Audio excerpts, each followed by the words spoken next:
Os Evangelhos. Os escritos que relatam a vida, obra e mensagem de Jesus. A pedra fundamental da religião com mais adeptos ao redor do mundo. Um legado recolhido e difundido por 4 dos 12 apóstolos. Ele padeceu, foi sepultado e ressuscitou ao 3º dia, segundo as Escrituras. O que os evangelhos narram não coincide sempre. Se existiram outros evangelhos, que mistérios os manteve ocultos? Quem os escreveu e por que não formaram parte da Bíblia? A maioria dos textos gnósticos foram queimados ou enterrados. A religião foi imposta de cima para baixo, sobre todos. Por que esses evangelhos permaneceram ocultos? Uma palavra típica dos manuscritos do Mar Morto é hebraica hazes, que significa segredo. Eles poderiam prejudicar ou mudar a história da religião se fossem revelados? Eles foram encontrados no século XX. E se as coisas não são como vocês estão vendo, abra os olhos. Lá estava. Textos como os de Judas, Tomé, Felipe e Maria Madalena estão entre os evangelhos proibidos encontrados nos últimos tempos. Que mistério continha o evangelho de Maria Madalena, oculto durante quase toda a existência do cristianismo? A única que Jesus reconhecia como seu par, sua igual, como mestre espiritual, era uma mulher chamada Maria Madalena. Que princípios básicos do cristianismo o evangelho de Tomé questiona fortemente? As mulheres não podem entrar, nem receber, nem entender o reino de Deus até que se tornem homens. Que segredo revela o evangelho escrito por Judas Iscariotes? Aqui eles retratam Judas como um grande traidor. Jesus pediu a Judas que o entregasse. A história de um segredo de quase 2 milênios. Seria o maior escândalo de censura de toda a história? Como e quanto as crenças judaico-cristãs teriam se modificado se esses textos tivessem formado parte da Bíblia? Os Evangelhos Proibidos.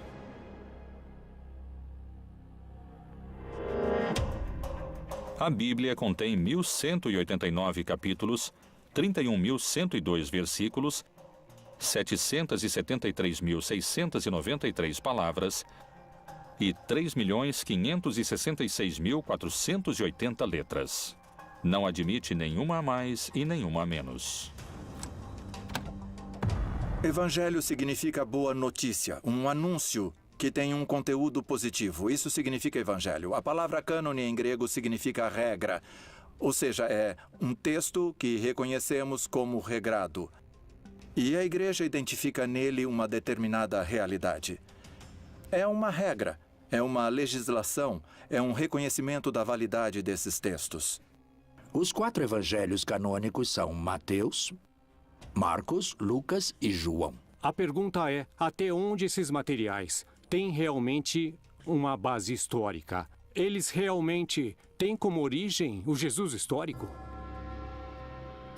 Quais foram os textos excluídos do livro sagrado? Bom, é o seguinte, nós temos o Evangelho de Felipe, temos o Evangelho de Judas, temos materiais referentes a Maria Madalena. De que época datam esses textos que foram denominados de evangelhos apócrifos? Os evangelhos apócrifos têm em comum o fato de datarem de uma época tardia, ou seja, entre o século II e o século V depois de Cristo, quando nenhum dos apóstolos estava vivo, e tampouco seus primeiros discípulos. A maioria dos evangelhos apócrifos tem procedência gnóstica e refletem uma postura totalmente antijudaica, já que o judaísmo postula um Deus criador de um modo material e o gnosticismo postula um mundo material malvado e um Deus que está interessado somente no mundo espiritual. Algo que é comum a todos os apócrifos é um Jesus que é como um holograma. É uma projeção aparente, mas nunca é realmente humano. O gnosticismo cristão lembra de alguma maneira o descobrimento dos manuscritos. E nesse caso, reflete o que chamamos de uma literatura que se originou no gnosticismo cristão, que nesses anos já era considerado pelos poderosos a corrente central do cristianismo uma heresia. E por isso, nesse caso, os livros que haviam desfrutado de prestígio nesses círculos foram escondidos e não destruídos. E com isso podemos recuperar não somente uma literatura perdida, como uma literatura que tinha, em alguns casos, também raízes judaicas. Por isso que os evangelhos apócrifos, em primeiro lugar, não são evangelhos, porque não se identificam com os evangelhos do século I quanto a dar uma boa notícia de que o Messias havia chegado, morrido e ressuscitado, e sim, de modo geral, são de um caráter docetista, uma palavra que deriva do grego docere, que significa aparência. Para os gnósticos cristãos dos evangelhos apócrifos, Jesus aparecia como humano, mas não era verdadeiramente humano, porque, sendo um espírito muito elevado, não podia realmente ter se rebaixado e se convertido em matéria. Uma vez que o cristianismo se tornou a religião oficial do império e que os bispos cristãos declararam heréticos certos textos e penalizaram sua posse, iniciou-se o processo de perseguição muito intenso contra todos os evangelistas gnósticos, contra todos os gnósticos valentinianos, e a posse de textos evangélicos foi considerada um delito grave. Os evangelhos teriam sido silenciados por uma luta de poder no seio do cristianismo? Em 1947, pastores beduínos encontraram cerca de 800 fragmentos de manuscritos do Mar Morto que datam de cerca de 2000 anos em cavernas no deserto da Judéia. Que segredos misteriosos revelam os textos encontrados? Os textos do Mar Morto são manuscritos judaicos antigos, achados entre 1946, 47 e 1956. E são documentos, em sua maioria, escritos em couro de animais e uma minoria, 20%, em papiro. A maioria escritos em hebraico e também uma minoria em aramaico e em grego. Nos primeiros séculos do cristianismo, desenvolveu-se um silencioso combate. Os gnósticos, que desejavam uma relação direta com Deus e que tinham seus próprios evangelhos, enfrentaram-se com uma crescente hierarquia de cristãos ortodoxos, que só aceitavam 4 evangelhos. Os gnósticos foram vencidos, mas a descoberta de seus evangelhos poderia lhes devolver a palavra. Uma das versões mais revolucionárias parece ter sido a de Tomás.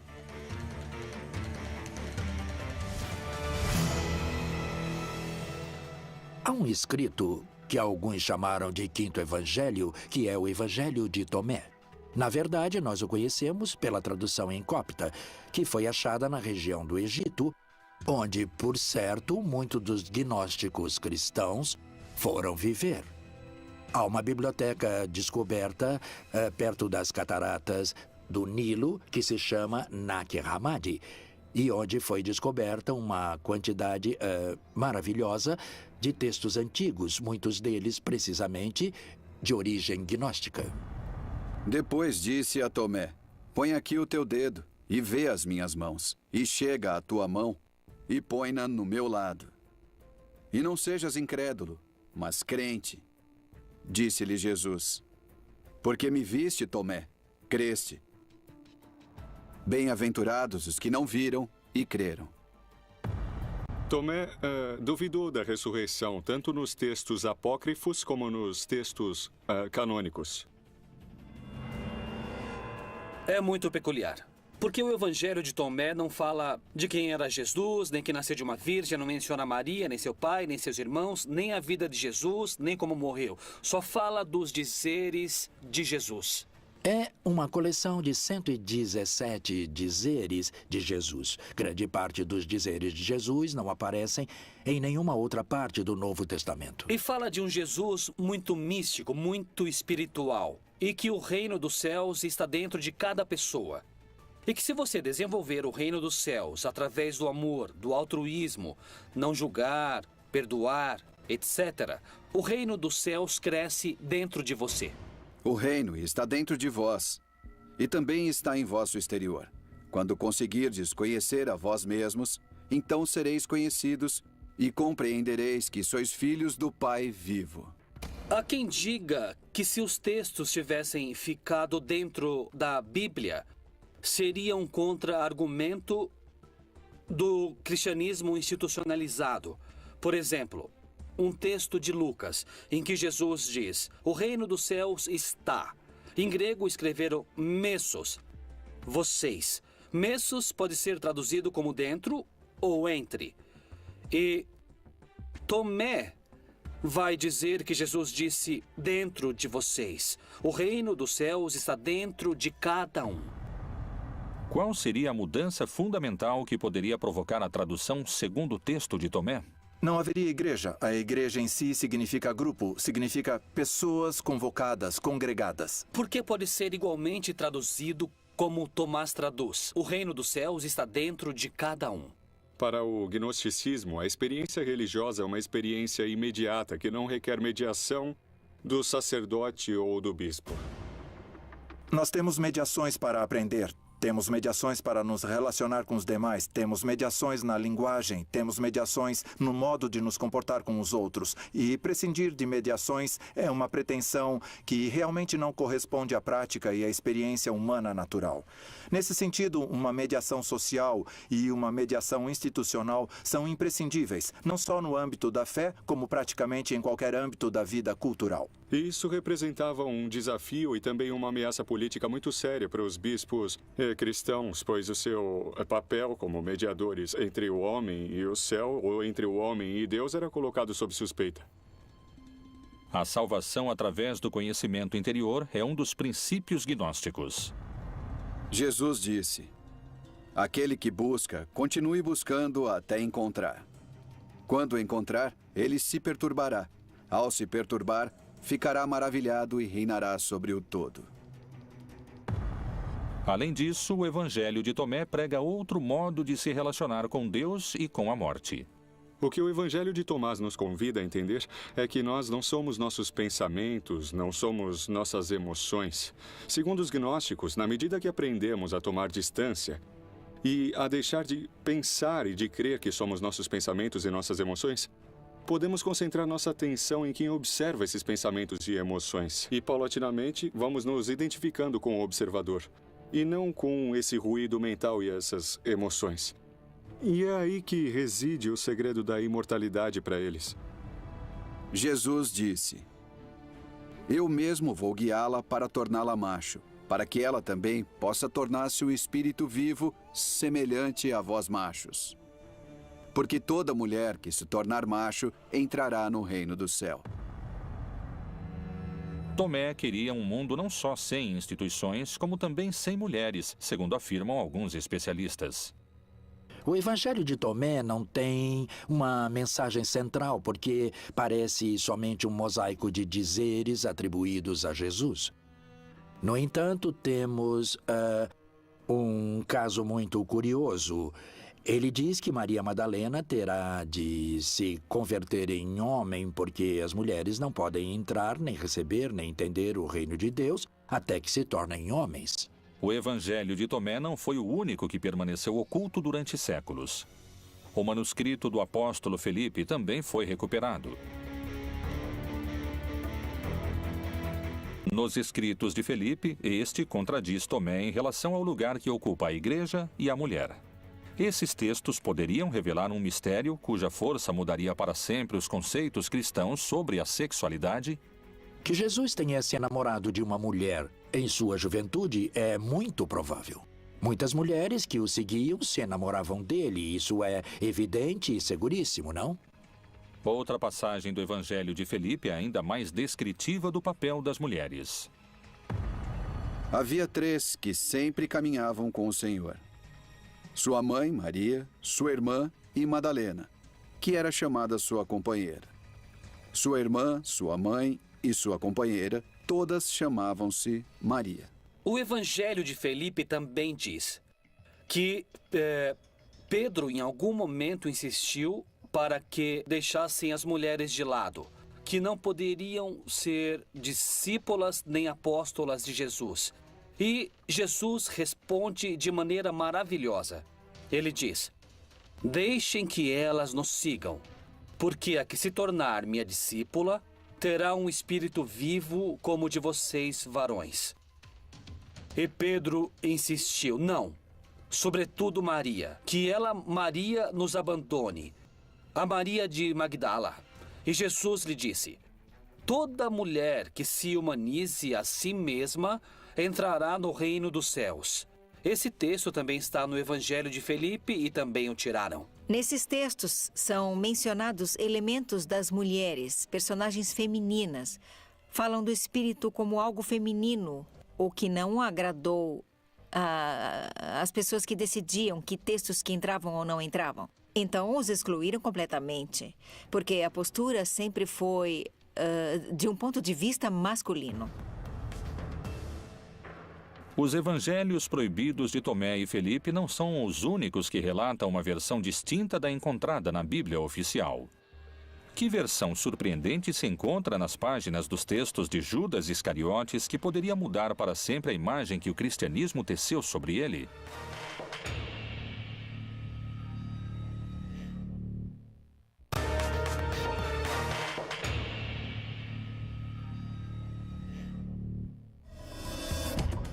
Niceia, ano de 1978. Um grupo de camponeses realizam suas tarefas habituais quando encontram numa caverna alguns papiros que poderiam mudar para sempre o conceito de um dos homens mais repudiados da história. Mas você excederá a todos eles, pois você sacrificará o homem que me reveste. Abril de 2006. Foi apresentado o resultado de um trabalho de anos, a reconstrução e tradução de um livro que se acreditava perdido para sempre. Um livro extraviado por mais de 1.700 anos. Um texto que modificaria o lugar que a história reservou para o homem mais odiado pelo cristianismo, o Evangelho de Judas. O Evangelho Gnóstico de Judas nos oferece uma versão diametralmente oposta à do Judas retratado dos evangelhos canônicos. O Evangelho de Judas também é gnóstico. Ele data do século IV e nele Judas aparece não como o grande traidor da história, mas como aquele a quem foi revelado o que Jesus ia fazer. Quer dizer, ele ia morrer. Inclusive, o Evangelho de Judas trata de expor como Jesus pede a Judas que o entregue. Então, mais que uma traição, é um favor para que se cumpra o plano da salvação. Quem foi o apóstolo Judas Iscariotes?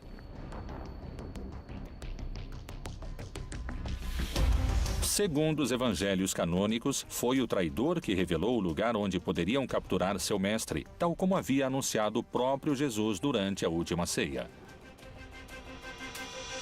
E comendo com eles, disse, em verdade vos digo que um de vós me há de trair. Judas Iscariotes tinha combinado com as autoridades que o entregaria. Jesus havia celebrado a última ceia, havia ceado com seus discípulos, uma celebração em contexto pascal. Havia ido a um horto e lá foi aprisionado. Essa é a versão oficial dos fatos, segundo os livros que compõem a Bíblia. Mas o que diz o Evangelho de Judas? Que interpretação oferecem os especialistas sobre esses textos que permaneceram ocultos por 2000 anos? No caso do Evangelho de Judas, este ajudou Jesus a cumprir seu objetivo, que é, no caso do gnosticismo, livrar-se da sua corporalidade. Judas, que é o grande traidor, que vende Jesus por 30 moedas, no caso desse evangelho, aparece realmente como um herói. O Jesus retratado no Evangelho Gnóstico de Judas é um Jesus burlão.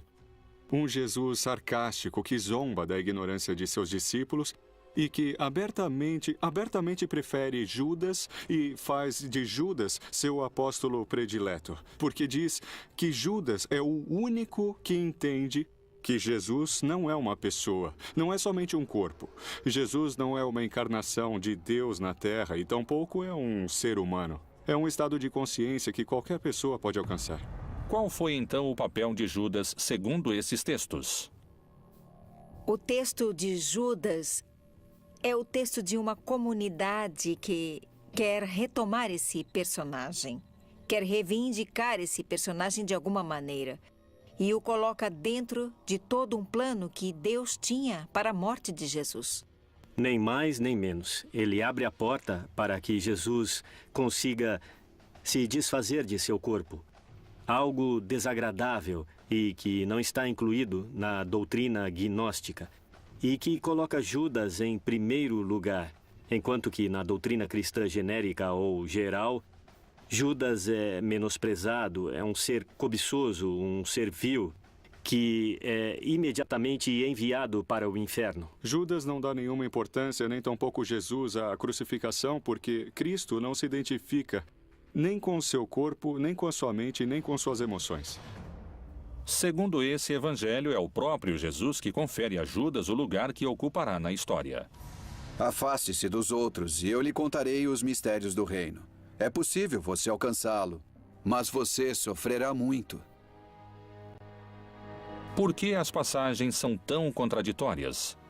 Pode ser simplesmente a interpretação dos textos? A entrega de Jesus aos romanos foi um ato heróico ou foi um ato que ia de encontro à própria vontade de Judas? A relação entre Judas e Jesus é uma relação de melhores amigos.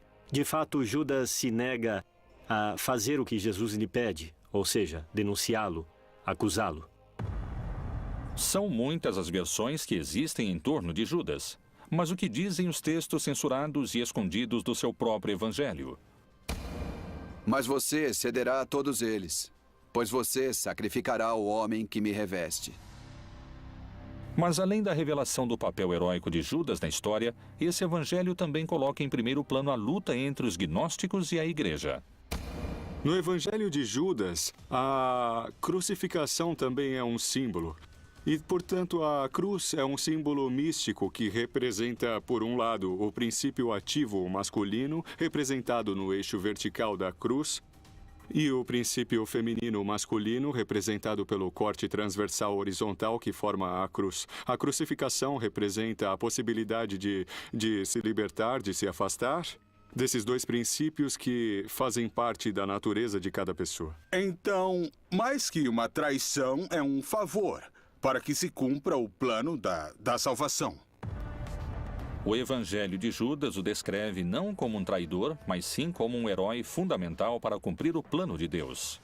Algo semelhante ocorre nos textos de Maria Madalena, que, longe de apresentá-la como uma pecadora, mostra-a como a discípula eleita, que daria continuidade ao projeto de Jesus.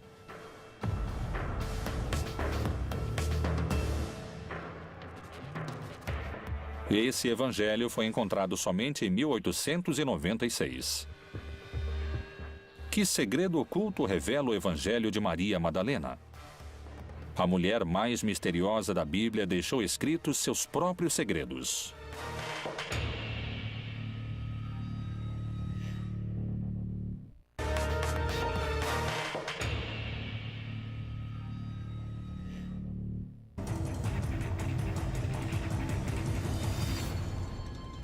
Os evangelhos gnósticos apresentam diferenças fundamentais em relação aos chamados canônicos, como os de Tomé, Felipe e Judas. Mas esses não são os únicos. O recente achado dos manuscritos do Evangelho Proibido de Maria Madalena aprofunda ainda mais essas diferenças. A história de Maria Madalena está cheia de mistério e controvérsias. Sua história e seu papel ao lado de Jesus é motivo de debate. O achado dos evangelhos de Maria Madalena lança quanta luz sobre a construção feita em torno de sua figura. Maria Madalena, nos evangelhos canônicos, desaparece. A figura principal, isso afastando-nos dos gnósticos, a figura principal dos evangelhos, que descobre que Jesus não está na tumba, é Maria Madalena. Os outros duvidaram até o final. Nos textos gnósticos, quando Maria Madalena é a discípula preferida de Jesus, ela é a mulher muito próxima de Jesus, que a amava intensamente. Ela andou com ele junto com os discípulos desde que Jesus pregava na Galileia. Ou seja, Maria estava acostumada com um trato cotidiano e direto com Jesus. Quais são as palavras do Evangelho de Maria Madalena que ordena segui-la ao invés dos discípulos? Será que ele realmente conversou em particular com uma mulher e não abertamente conosco? Devemos mudar de opinião e ouvirmos a ela? Ele a preferiu a nós? O texto concreto de Maria Madalena é do século II, não chega ao século III. Jesus de Nazaré beija Maria Madalena na boca, indicando que ela é alguém diferente e que está acima dos demais apóstolos. Maria Madalena é uma de suas eleitas. A pessoa com quem Jesus, desde outro mundo, não sabemos, desde algum lado, decide se contactar não são os outros 12 apóstolos, muitos dos quais escreveram a Bíblia, mas sim com uma mulher prostituta que se chama Maria Madalena, que é quem dá a boa nova. Não? Coisa curiosa, como era diferente Jesus, não, em relação a todo o resto da Bíblia. É para ela que Jesus aparece pela primeira vez. Por isso, ela recebeu o título ou nome de Apóstola dos Apóstolos. Por que Jesus escolheu se apresentar a Maria quando ressuscitou e não aos seus 12 discípulos? De que modo a Bíblia oficial relata esse encontro? Maria Madalena foi e anunciou aos discípulos que vira o Senhor e que ele lhe dissera isto. Quando Madalena disse que tinha visto Jesus, nessa hora Pedro zomba dela, diz: aquela mulher viu Jesus, mas que era apenas na sua imaginação. Então, inclusive, ele é repreendido por Levi por sua atitude que diz: Pedro, você sempre com esse seu mau gênio. Não trate a Madalena assim, eu não creio que essa mulher minta. Nos 4 evangelhos que temos no texto bíblico, ela não é muito comentada, essa figura se perde. Mas temos outros documentos que ela é considerada e que falam do ministério que ela exercia. Existiriam mulheres que participaram das decisões que acabaram formando o que hoje conhecemos como a Bíblia canônica? Os escritores, a maioria eram homens. E as decisões de como fechar o cânone bíblico e de como ir fechando os evangelhos também foram tomadas por homens. Qual era o papel de Maria Madalena? Que relação a unia com Jesus? A resposta está em seu evangelho. O evangelho de Maria Madalena nos fala de uma liderança da mulher. Nós o conhecemos como um pouco gnóstico, porque diz, me foi revelada a sabedoria, fui conhecendo mais sobre ele. Então, no final das contas, o texto fala da vida de Jesus, aparentemente do ponto de vista de Maria Madalena, mas da forma como ela foi adquirindo conhecimento para chegar ao nível de Jesus. Por isso reconhecemos que é agnóstico. Esse evangelho relata um encontro único entre Jesus e Maria Madalena. É o momento em que o Salvador lhe revela um segredo que não conta aos outros apóstolos. Nos outros 4 evangelhos, a vida depois da morte é descrita como um paraíso de felicidade. Mas é diferente no evangelho de Maria Madalena. No evangelho de Maria Madalena, o que parece querer nos dizer é que no processo da morte, o que existe é uma decomposição.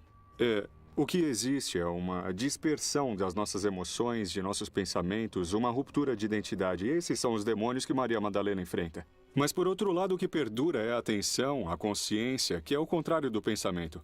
O pensamento passa o tempo se lançando para o futuro ou olhando o passado, mas raras vezes o pensamento está no presente, no agora. A consciência é a atenção, é a observação do que está ocorrendo agora. É por isso que os gnósticos pensam que podem sobreviver ao processo da morte. É depois da morte e ressurreição de Jesus que o evangelho de Maria Madalena revela sua liderança em relação aos apóstolos.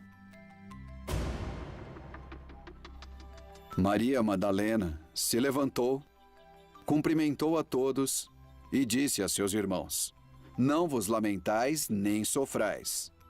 Antes, louvemos sua grandeza, pois ele nos preparou e nos fez homens.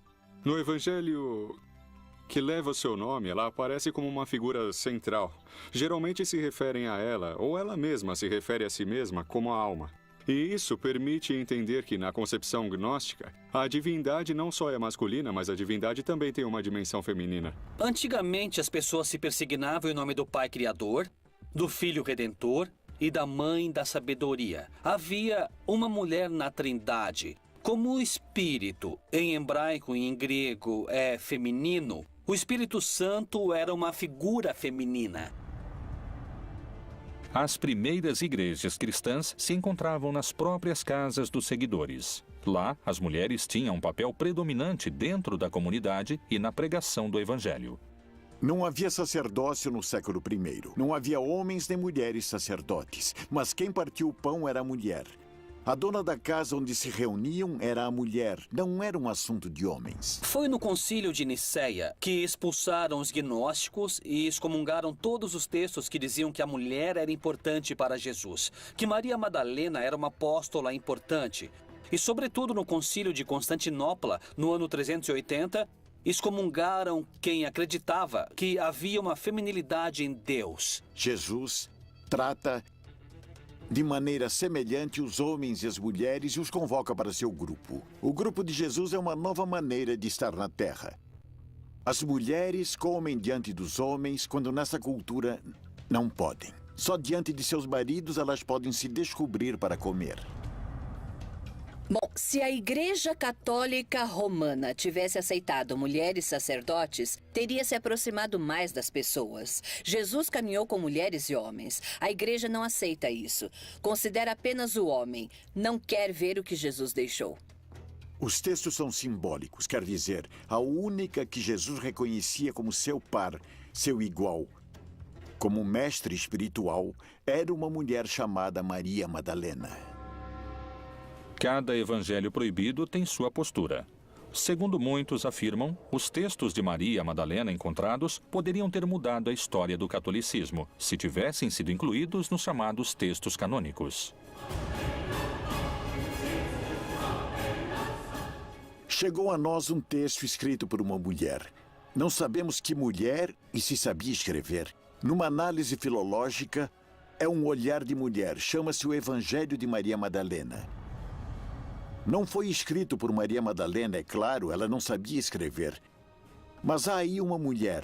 Então, obviamente, hoje seria outra visão do assunto se as mulheres tivessem sabido escrever e tivessem transmitido sua mensagem como discípulas de Jesus. Os evangelhos proibidos apresentam o lado oculto de Jesus e Maria Madalena como uma líder dos apóstolos. Os evangelhos de Judas, Maria Madalena, Felipe e Tomé compartilham uma raiz gnóstica. Um caso diferente é o de um evangelho descoberto por arqueólogos franceses em 1886, nos braços de um bispo enterrado muitos séculos antes. Que notícias reveladoras sobre Cristo trazem os manuscritos encontrados de Pedro? Que dizem esses textos ocultos durante tantos anos e que agora vieram à luz? Os Evangelhos de Pedro, os escritos proibidos do primeiro Papa.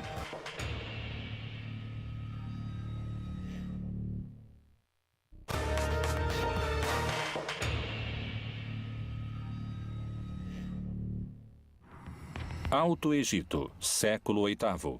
Um monge faz seu último pedido, ser enterrado com o livro que protegeu durante toda a sua vida. Inverno de 1886. Seção cristã de um cemitério no Alto Egito. Um grupo de arqueólogos franceses procuram peças e encontram o caixão que encerra o monge. Abrem-no e encontram em seus braços um antigo livro, e com ele a confirmação de uma suspeita. O Evangelho de Pedro existe. Durante mais de 1500 anos, a cristandade havia conhecido Cristo através das palavras de Mateus, Marcos, Lucas e João. Agora emergia outra verdade.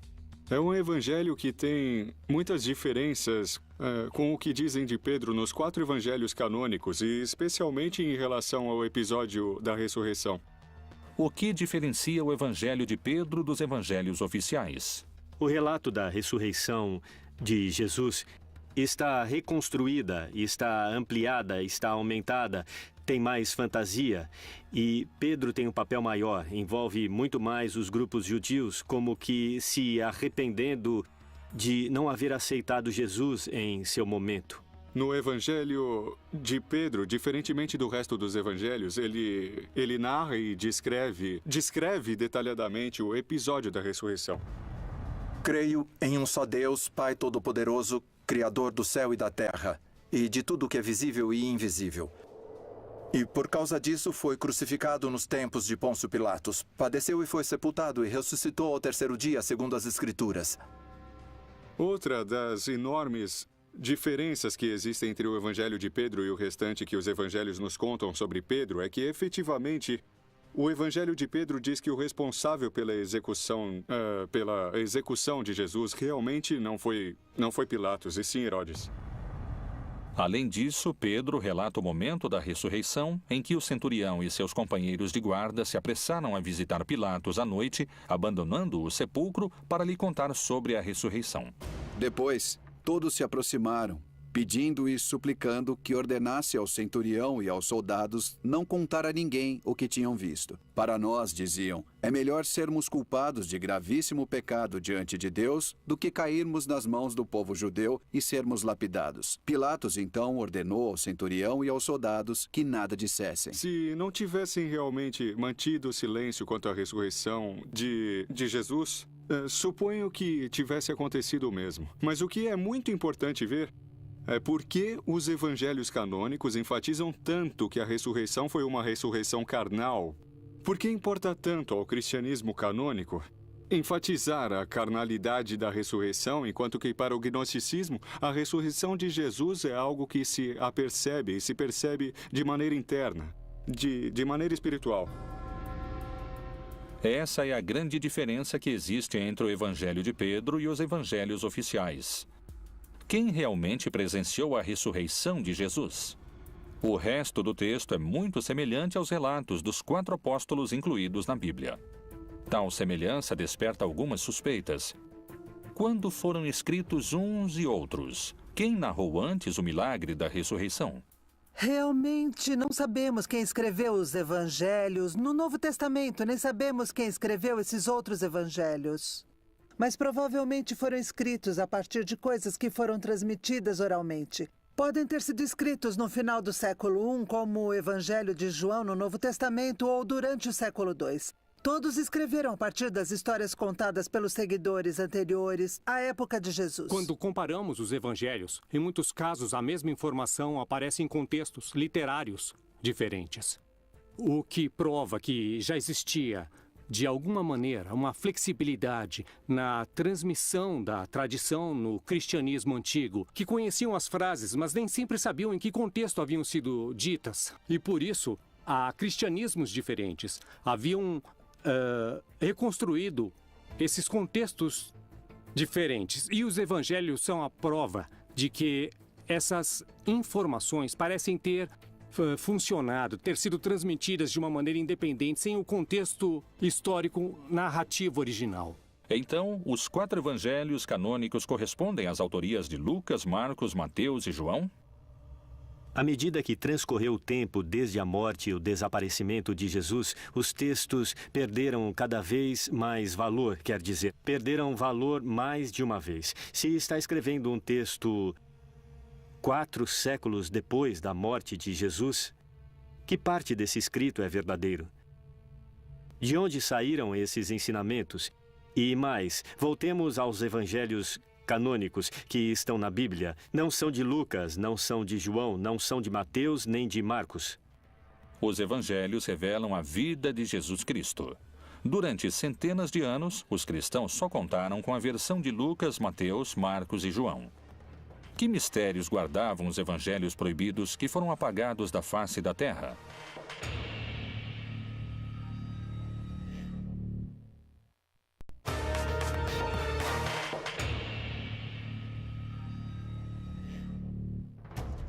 Quais foram os motivos para que alguns evangelhos fossem incluídos na Bíblia e outros fossem silenciados? As hierarquias eclesiásticas teriam sobrevivido se sua mensagem tivesse sido propagada? Quem foram e o que diziam os profetas que foram calados durante séculos?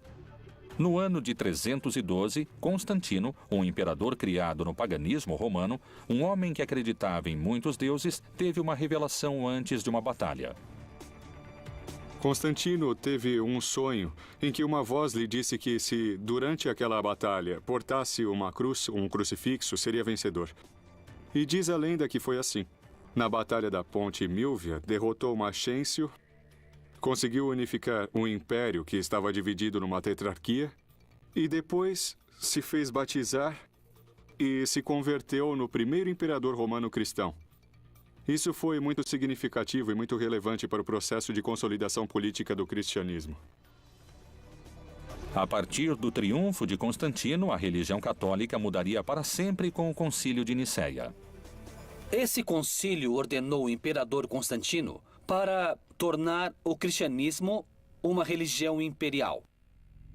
E porque havia vários cristianismos. Havia o cristianismo monofisista, havia o cristianismo que chamaríamos depois de católico, havia os cristãos gnósticos, havia muitos cristianismos.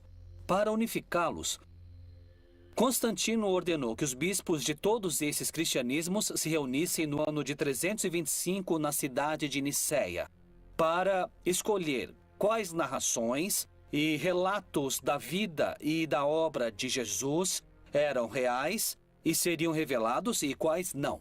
Evidentemente, houve um interesse político de Constantino de unir em um mesmo texto, um texto grande, os escritos mais representativos das comunidades cristãs de maior valor em número ou prestígio do Mediterrâneo. Os evangelhos que aparecem na Bíblia apresentam graves erros históricos e geográficos que uma leitura precisa começa a revelar. Foi um imperador romano que adorava o sol, aquele que estabeleceu as regras básicas da Igreja Católica como a conhecemos hoje? Constantino governou a partir do ano 313, ou seja, no século IV. No século IV já estava decidido, já era um fato histórico os livros que os crentes consideravam inspirados. E mais, algumas das perseguições imperiais contra os cristãos exigiam que as pessoas entregassem os livros sagrados, caso contrário, eram mortas. Muitos cristãos se dispuseram a morrer na fogueira porque não entregaram os livros sagrados, e isso foi antes de Constantino. Os gnósticos perderam sua primeira batalha, mas essa não seria a última e nem a pior de suas derrotas. Qualquer livro do cristianismo que foi separado dessa lista, considerada sagrada por ordem do imperador Constantino, ficou de fora, se tornou apócrifo. Qualquer seguidor desses textos, dessas crenças, a partir desse momento, foi considerado herege, que significa aquele que pensa diferente. Para muitos especialistas, os evangelhos proibidos constituíram um campo de batalha em que se travou a guerra entre os gnósticos e a hierarquia eclesiástica. Uma luta que, segundo narra a história, venceram os sacerdotes da Igreja Católica. Já desde um primeiro momento pareceu haver gerado uma polêmica entre os seus seguidores e por isso os evangelhos, sejam os canônicos ou sejam os apócrifos, refletem interpretações diferentes da mensagem original histórica de Jesus. O que teria ocorrido se a perspectiva gnóstica tivesse triunfado?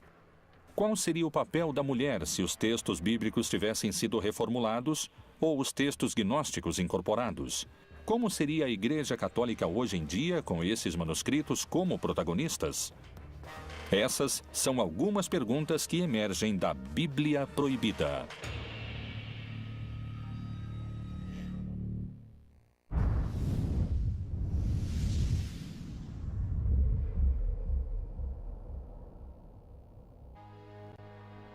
Por que as passagens são tão contraditórias? Pode ser simplesmente a interpretação dos textos? A entrega de Jesus aos romanos foi um ato heróico ou foi um ato que ia de encontro à própria vontade de Judas? A relação entre Judas e Jesus é uma relação de melhores amigos. De fato, Judas se nega a fazer o que Jesus lhe pede, ou seja, denunciá-lo, acusá-lo. São muitas as versões que existem em torno de Judas. Mas o que dizem os textos censurados e escondidos do seu próprio evangelho? Mas você cederá a todos eles, pois você sacrificará o homem que me reveste. Mas além da revelação do papel heróico de Judas na história, esse evangelho também coloca em primeiro plano a luta entre os gnósticos e a igreja. No evangelho de Judas, a crucificação também é um símbolo. E, portanto, a cruz é um símbolo místico que representa, por um lado, o princípio ativo masculino, representado no eixo vertical da cruz, E o princípio feminino-masculino, representado pelo corte transversal horizontal que forma a cruz. A crucificação representa a possibilidade de se libertar, de se afastar desses dois princípios que fazem parte da natureza de cada pessoa. Então, mais que uma traição, é um favor para que se cumpra o plano da salvação. O Evangelho de Judas o descreve não como um traidor, mas sim como um herói fundamental para cumprir o plano de Deus. Algo semelhante ocorre nos textos de Maria Madalena, que, longe de apresentá-la como uma pecadora, mostra-a como a discípula eleita, que daria continuidade ao projeto de Jesus.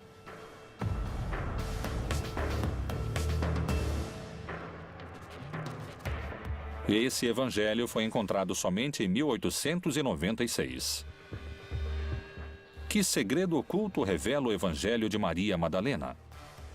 A mulher mais misteriosa da Bíblia deixou escritos seus próprios segredos.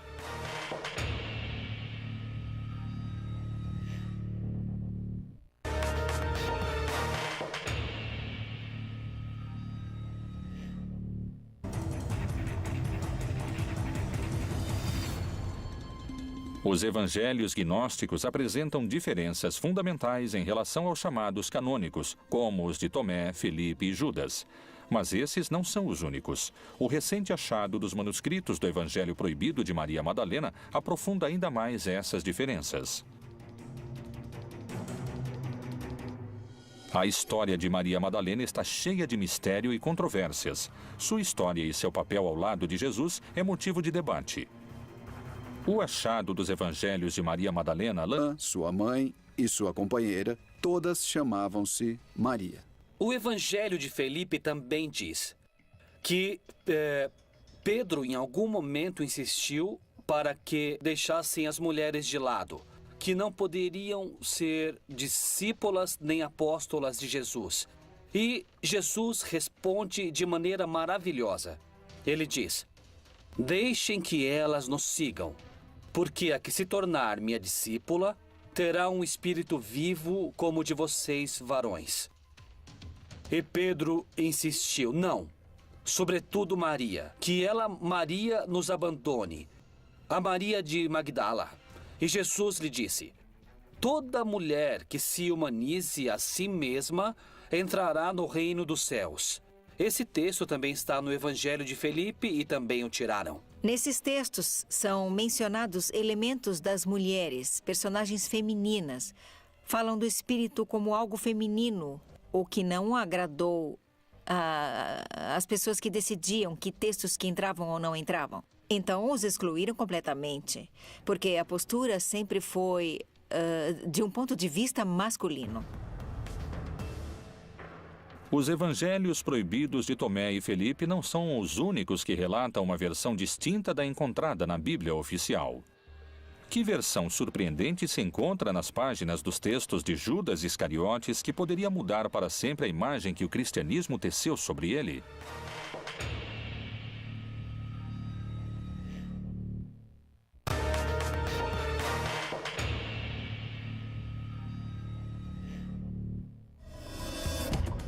Niceia, ano de 1978. Um grupo de camponeses realizam suas tarefas habituais quando encontram numa caverna alguns papiros que poderiam mudar para sempre o conceito de um dos homens mais repudiados da história. Mas você excederá a todos eles, pois você sacrificará o homem que me reveste. Abril de 2006. Foi apresentado o resultado de um trabalho de anos, a reconstrução e tradução de um livro que se acreditava perdido para sempre. Um livro extraviado por mais de 1.700 anos. Um texto que modificaria o lugar que a história reservou para o homem mais odiado pelo cristianismo, o Evangelho de Judas. O Evangelho gnóstico de Judas nos oferece uma versão diametralmente oposta à do Judas retratado dos evangelhos canônicos. O Evangelho de Judas também é gnóstico. Ele data do século IV e nele Judas aparece não como o grande traidor da história, mas como... Os Evangelhos. Os escritos que relatam a vida, obra e mensagem de Jesus. a pedra fundamental da religião com mais adeptos ao redor do mundo. Um legado recolhido e difundido por 4 dos 12 apóstolos. Ele padeceu, foi sepultado e ressuscitou ao 3º dia, segundo as Escrituras. O que os evangelhos narram não coincide sempre. Se existiram outros evangelhos, que mistérios os manteve ocultos? Quem os escreveu e por que não formaram parte da Bíblia? A maioria dos textos gnósticos foram queimados ou enterrados. A religião foi imposta de cima para baixo, sobre todos. Por que esses evangelhos permaneceram ocultos? Uma palavra típica dos manuscritos do Mar Morto é hebraica hazes, que significa segredo. Eles poderiam prejudicar ou mudar a história da religião se fossem revelados? Eles foram encontrados no século XX.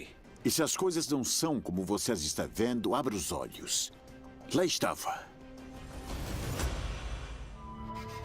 Textos como os de Judas, Tomé, Felipe e Maria Madalena estão entre os evangelhos proibidos encontrados nos últimos tempos. Que mistério continha o evangelho de Maria Madalena, oculto durante quase toda a existência do cristianismo? A única que Jesus reconhecia como seu par, sua igual, como mestre espiritual, era uma mulher chamada Maria Madalena. Que princípios básicos do cristianismo o evangelho de Tomé questiona fortemente? As mulheres não podem entrar, nem receber, nem entender o reino de Deus até que se tornem homens. Que segredo revela o evangelho escrito por Judas Iscariotes? Aqui eles retratam Judas como um grande traidor. Jesus pediu a Judas que o entregasse. A história de um segredo de quase 2 milênios.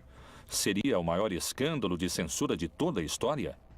Como e quanto as crenças judaico-cristãs teriam se modificado se esses textos tivessem formado parte da Bíblia? Os Evangelhos Proibidos.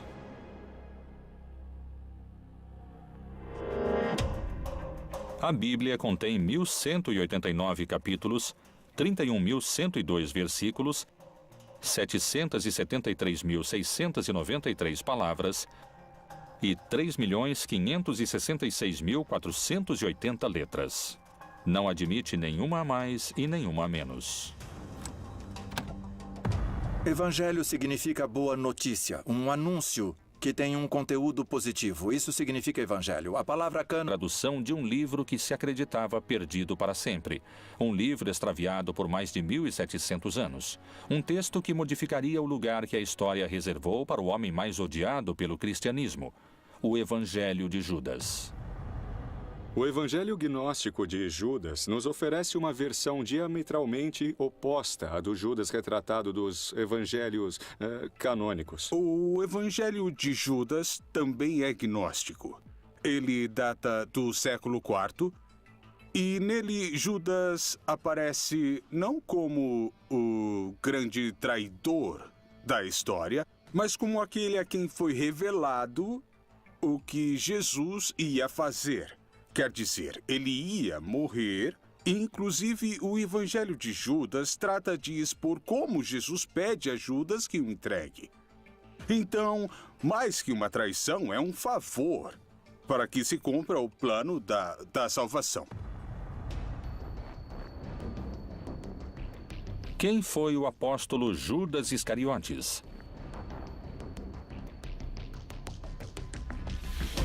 Segundo os evangelhos canônicos, foi o traidor que revelou o lugar onde poderiam capturar seu mestre, tal como havia anunciado o próprio Jesus durante a última ceia. E comendo com eles, disse: em verdade vos digo que um de vós me há de trair. Judas Iscariotes tinha combinado com as autoridades que o entregaria. Jesus havia celebrado a última ceia, havia ceado com seus discípulos, uma celebração em contexto pascal. Havia ido a um horto e lá foi aprisionado. Essa é a versão oficial dos fatos, segundo os livros que compõem a Bíblia. Mas o que diz o Evangelho de Judas? Que interpretação oferecem os especialistas sobre esses textos que permaneceram ocultos por 2000 anos? No caso do Evangelho de Judas, este ajudou Jesus a cumprir seu objetivo, que é, no caso do gnosticismo, livrar-se da sua corporalidade. Judas, que é o grande traidor, que vende Jesus por 30 moedas, no caso desse evangelho, aparece realmente como um herói. O Jesus retratado no evangelho gnóstico de Judas é um Jesus burlão. Um Jesus sarcástico que zomba da ignorância de seus discípulos e que abertamente prefere Judas e faz de Judas seu apóstolo predileto, porque diz que Judas é o único que entende que Jesus não é uma pessoa, não é somente um corpo. Jesus não é uma encarnação de Deus na Terra e tampouco é um ser humano. É um estado de consciência que qualquer pessoa pode alcançar. Qual foi então o papel de Judas segundo esses textos? O texto de Judas... Olhando para o futuro ou olhando o passado, mas raras vezes o pensamento está no presente, no agora. A consciência é a atenção, é a observação do que está ocorrendo agora. É por isso que os gnósticos pensam que podem sobreviver ao processo da morte. É depois da morte e ressurreição de Jesus que o Evangelho de Maria Madalena revela sua liderança em relação aos apóstolos. Maria Madalena se levantou, cumprimentou a todos e disse a seus irmãos: Não vos lamentais nem sofrais. Antes, louvemos sua grandeza, pois ele nos preparou e nos fez homens. No evangelho que leva o seu nome, ela aparece como uma figura central. Geralmente se referem a ela, ou ela mesma se refere a si mesma como a alma. E isso permite entender que, na concepção gnóstica, a divindade não só é masculina, mas a divindade também tem uma dimensão feminina. Antigamente, as pessoas se persignavam em nome do Pai Criador, do Filho Redentor e da Mãe da Sabedoria. Havia uma mulher na Trindade. Como o Espírito, em hebraico e em grego, é feminino, o Espírito Santo era uma figura feminina. As primeiras igrejas cristãs se encontravam nas próprias casas dos seguidores. Lá, as mulheres tinham um papel predominante dentro da comunidade e na pregação do Evangelho. Não havia sacerdócio no século I. Não havia homens nem mulheres sacerdotes, mas quem partiu o pão era a mulher. A dona da casa onde se reuniam era a mulher, não era um assunto de homens. Foi no concílio de Nicéia que expulsaram os gnósticos e excomungaram todos os textos que diziam que a mulher era importante para Jesus, que Maria Madalena era uma apóstola importante. E, sobretudo, no concílio de Constantinopla, no ano 380, excomungaram quem acreditava que havia uma feminilidade em Deus. Jesus trata de maneira semelhante os homens e as mulheres e os convoca para seu grupo. O grupo de Jesus é uma nova maneira de estar na Terra. As mulheres comem diante dos homens quando nessa cultura não podem. Só diante de seus maridos elas podem se descobrir para comer. Bom, se a Igreja Católica Romana tivesse aceitado mulheres sacerdotes, teria se aproximado mais das pessoas. Jesus caminhou com mulheres e homens. A Igreja não aceita isso. Considera apenas o homem. Não quer ver o que Jesus deixou. Os textos são simbólicos, quer dizer, a única que Jesus reconhecia como seu par, seu igual, como mestre espiritual, era uma mulher chamada Maria Madalena. Cada evangelho proibido tem sua postura. Segundo muitos afirmam, os textos de Maria Madalena encontrados poderiam ter mudado a expressão da tradição no cristianismo antigo, que conheciam as frases, mas nem sempre sabiam em que contexto haviam sido ditas. E por isso, há cristianismos diferentes. Haviam reconstruído esses contextos diferentes. E os evangelhos são a prova de que essas informações parecem ter funcionado, ter sido transmitidas de uma maneira independente, sem o contexto histórico narrativo original. Então, os 4 evangelhos canônicos correspondem às autorias de Lucas, Marcos, Mateus e João? À medida que transcorreu o tempo desde a morte e o desaparecimento de Jesus, os textos perderam cada vez mais valor, quer dizer, perderam valor mais de uma vez. Se está escrevendo um texto 4 séculos depois da morte de Jesus, que parte desse escrito é verdadeiro? De onde saíram esses ensinamentos? E mais, voltemos aos evangelhos canônicos que estão na Bíblia não são de Lucas, não são de João, não são de Mateus nem de Marcos. Os evangelhos revelam a vida de Jesus Cristo. Durante centenas de anos, os cristãos só contaram com a versão de Lucas, Mateus, Marcos e João. Que mistérios guardavam os evangelhos proibidos que foram apagados da face da terra?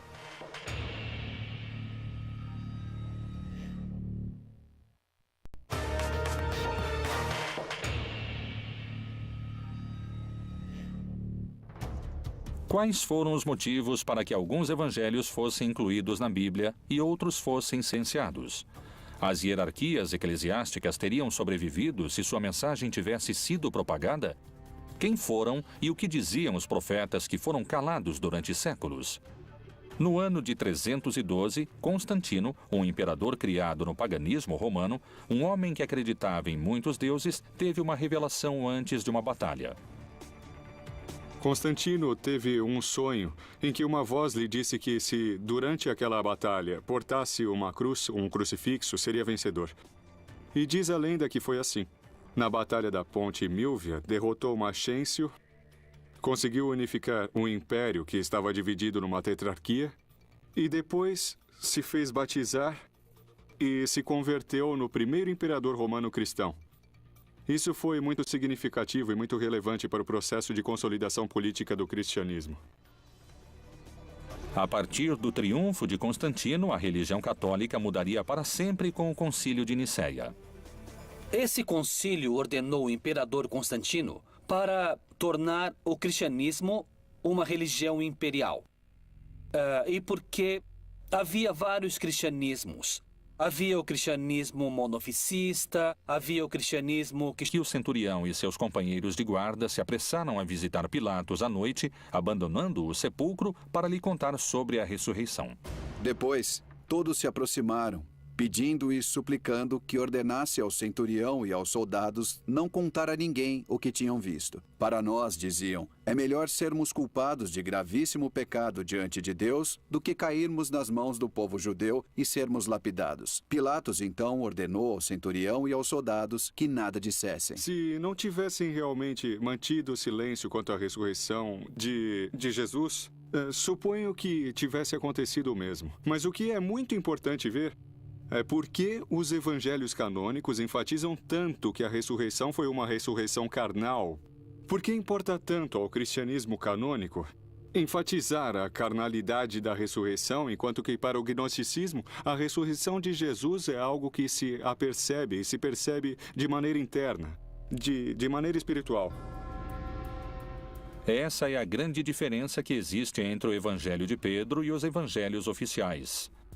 Quem realmente presenciou a ressurreição de Jesus? O resto do texto é muito semelhante aos relatos dos 4 apóstolos incluídos na Bíblia. Tal semelhança desperta algumas suspeitas. Quando foram escritos uns e outros? Quem narrou antes o milagre da ressurreição? Realmente não sabemos quem escreveu os evangelhos. No Novo Testamento, nem sabemos quem escreveu esses outros evangelhos. Mas provavelmente foram escritos a partir de coisas que foram transmitidas oralmente. Podem ter sido escritos no final do século I, como o Evangelho de João no Novo Testamento, ou durante o século II. Todos escreveram a partir das histórias contadas pelos seguidores anteriores à época de Jesus. Quando comparamos os evangelhos, em muitos casos a mesma informação aparece em contextos literários diferentes. O que prova que já existia, de alguma maneira, uma flexibilidade na transmissão da tradição no cristianismo antigo, que conheciam as frases, mas nem sempre sabiam em que contexto haviam sido ditas. E por isso, há cristianismos diferentes. Haviam reconstruído esses contextos diferentes. E os evangelhos são a prova de que essas informações parecem ter funcionado, ter sido transmitidas de uma maneira independente, sem o contexto histórico narrativo original. Então, os 4 evangelhos canônicos correspondem às autorias de Lucas, Marcos, Mateus e João? À medida que transcorreu o tempo desde a morte e o desaparecimento de Jesus, os textos perderam cada vez mais valor, quer dizer, perderam valor mais de uma vez. Se está escrevendo um texto 4 séculos depois da morte de Jesus, que parte O que existe é uma dispersão das nossas emoções, de nossos pensamentos, uma ruptura de identidade. Esses são os demônios que Maria Madalena enfrenta. Mas, por outro lado, o que perdura é a atenção, a consciência, que é o contrário do pensamento. O pensamento passa o tempo se lançando para o futuro ou olhando o passado, mas raras vezes o pensamento está no presente, no agora. A consciência é a atenção, é a observação do que está ocorrendo agora. É por isso que os gnósticos pensam que podem sobreviver ao processo da morte. É depois da morte e ressurreição de Jesus que o Evangelho de Maria Madalena revela sua liderança em relação aos apóstolos. Maria Madalena se levantou, cumprimentou a todos e disse a seus irmãos: Não vos lamentais nem sofrais. Antes, louvemos sua grandeza, pois ele nos preparou e nos fez homens. No Evangelho que leva o seu nome, ela aparece como uma figura central. Geralmente se referem a ela, ou ela mesma se refere a si mesma como a alma. E isso permite entender que, na concepção gnóstica, a divindade não só é masculina, mas a divindade também tem uma dimensão feminina. Antigamente, as pessoas se persignavam em nome do Pai Criador, do Filho Redentor e da Mãe da Sabedoria. Havia uma mulher na Trindade. Como o Espírito, em hebraico e em grego, é feminino, o Espírito Santo era uma figura feminina. As primeiras igrejas cristãs se encontravam nas próprias casas dos seguidores. Lá, as mulheres tinham um papel predominante dentro da comunidade e na pregação do Evangelho. Não havia sacerdócio no século I. Não havia homens nem mulheres sacerdotes, mas quem partiu o pão era a mulher. A dona da casa onde se reuniam era a mulher, não era um assunto de homens. Foi no concílio de Nicéia que expulsaram os gnósticos e excomungaram todos os textos que diziam que a mulher era importante para Jesus, que Maria Madalena era uma apóstola importante. E, sobretudo, no concílio de Constantinopla, no ano 380, excomungaram quem acreditava que havia uma feminilidade em Deus. Jesus trata de maneira semelhante os homens e as mulheres e os convoca para seu grupo. O grupo de Jesus é uma nova maneira de estar na Terra. As mulheres comem diante dos homens quando nessa cultura não podem. Só diante de seus maridos elas podem se descobrir para comer. Bom, se a Igreja Católica Romana tivesse aceitado mulheres sacerdotes, teria se aproximado mais das pessoas. Jesus caminhou com mulheres e homens. A Igreja não aceita isso. Considera apenas o homem. Não quer ver o que Jesus deixou. Os textos são simbólicos, quer dizer, a única que Jesus reconhecia. Nos primeiros séculos do cristianismo, desenvolveu-se um silencioso combate. Os gnósticos, que desejavam uma relação direta com Deus e que tinham seus próprios evangelhos, enfrentaram-se com uma crescente hierarquia de cristãos ortodoxos, que só aceitavam 4 evangelhos. Os gnósticos foram vencidos, mas a descoberta de seus evangelhos poderia lhes devolver a palavra. Uma das versões mais revolucionárias parece ter sido a de Tomás.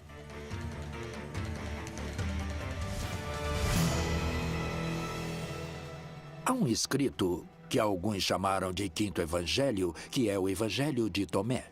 Na verdade, nós o conhecemos pela tradução em copta, que foi achada na região do Egito, onde, por certo, muitos dos gnósticos cristãos foram viver.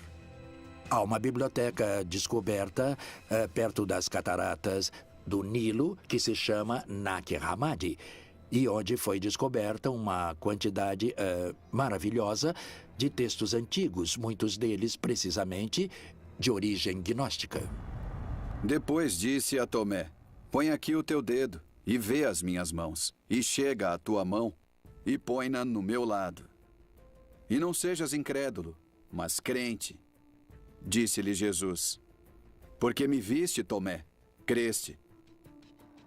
Bem-aventurados os que não viram e creram. Tomé duvidou da ressurreição, tanto nos textos apócrifos como nos textos canônicos.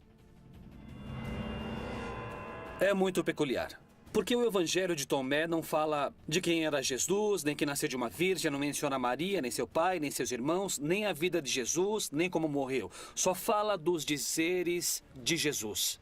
É uma coleção de 117 dizeres de Jesus. Grande parte dos dizeres de Jesus não aparecem em nenhuma outra parte do Novo Testamento. E fala de um Jesus muito místico, muito espiritual. E que o reino dos céus está dentro de cada pessoa.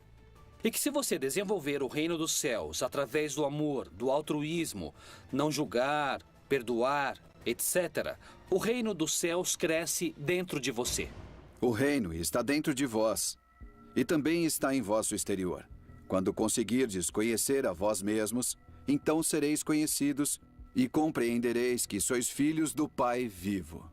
Há quem diga que se os textos tivessem ficado dentro da Bíblia, seria um contra-argumento do cristianismo institucionalizado. Por exemplo, um texto de Lucas, em que Jesus diz: o reino dos céus está.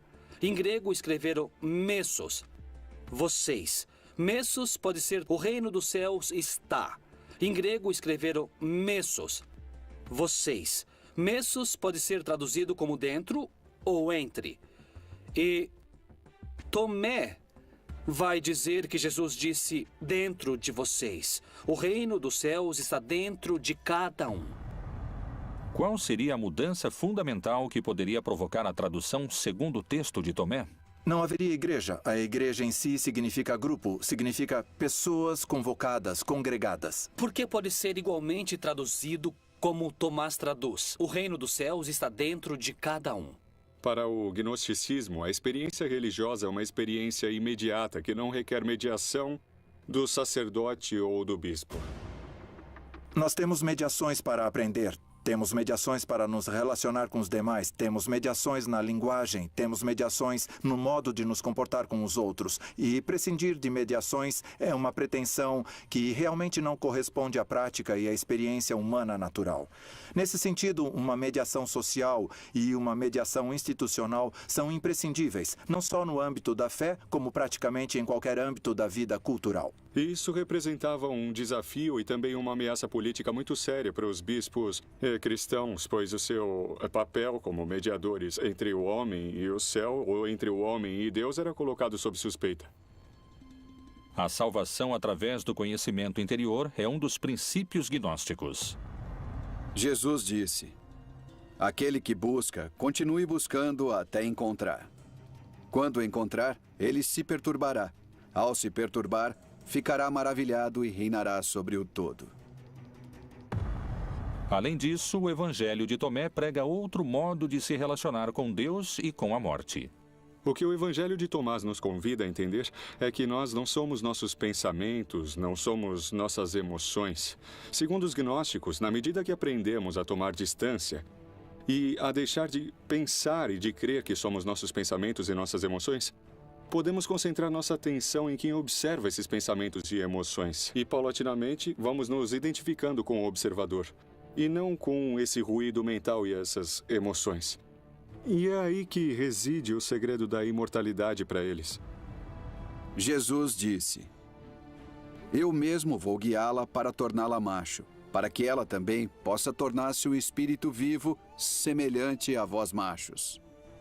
Porque toda mulher que se tornar macho entrará no reino do céu. Tomé queria um mundo não só sem instituições, como também sem mulheres, segundo afirmam alguns especialistas.